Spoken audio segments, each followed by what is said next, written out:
Wakati watu wengi walijua Ruge kupitia tasnia ya burudani, siri yake kubwa ilikuwa kutumia burudani kama chombo cha kuelimisha.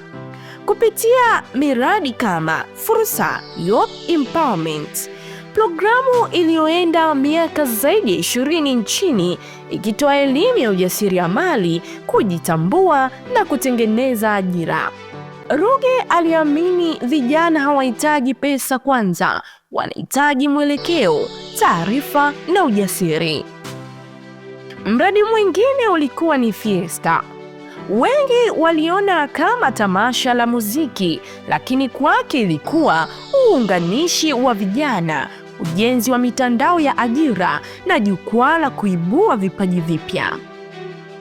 Mradi wa tatu ilikuwa ni vipindi vya uchambuzi na elimu.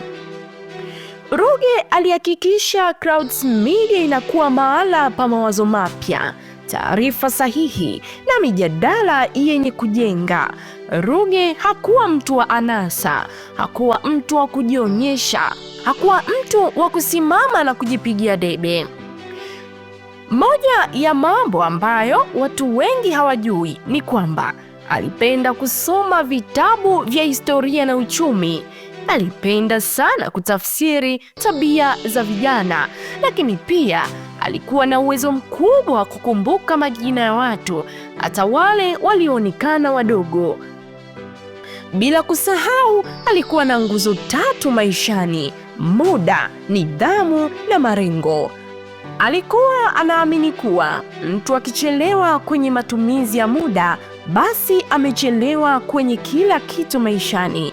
Kuna siku aliwaambia wafanyakazi wake, na nukuu, "Ukichelewa kwenye kazi zangu mara 3 na kuajiri kuwa mlinzi